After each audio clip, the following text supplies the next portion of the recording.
বিসমিল্লাহির রহমানির রহিম।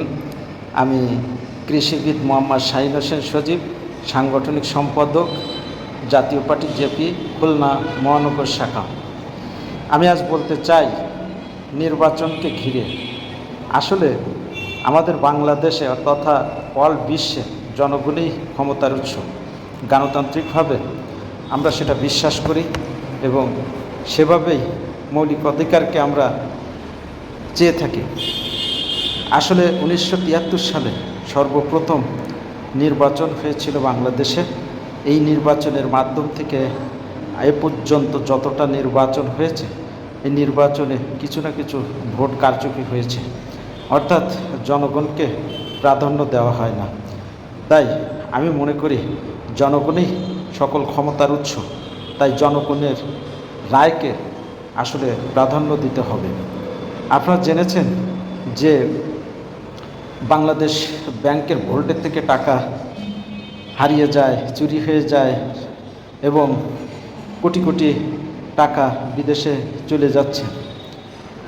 আসলে এই দুর্নীতিগ্রস্ত ব্যক্তিদেরকে ছেঁটে, আগাছার মতো ছেঁটে ফসল তুলতে হবে ঘরে।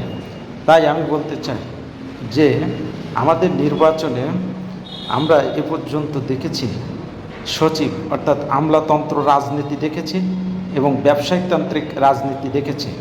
তাই আমি বলবো নির্বাচনে যারা আসল রাজনীতিবিদ, যাদের রাজপথ থেকে রাজনীতি করেছে, যারা সাধারণ জনগণের সঙ্গে মিশে তারা তাদের সঙ্গে রাজনীতি করছে, তাদেরকে আমরা প্রাধান্য দিই, যাতে করে সাধারণ জনগণের আত্মার কথা তারা জানে।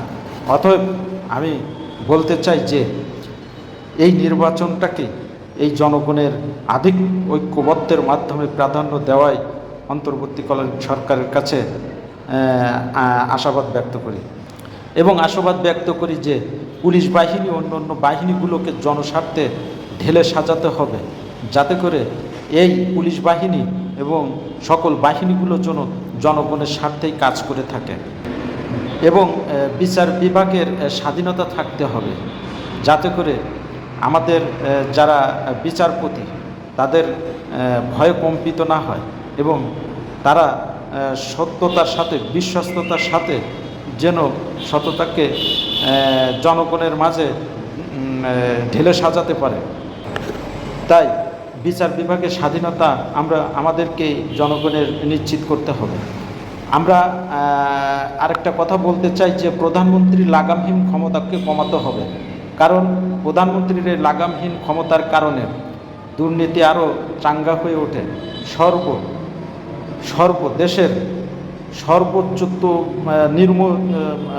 নিম্নে থেকে একদম প্রধানমন্ত্রী পর্যন্ত দেখা যায় দুর্নীতি হতে থাকে। তাই প্রধানমন্ত্রীর এই লাগামহীন ক্ষমতাকে আমাদেরকে হ্রাস করতে হবে।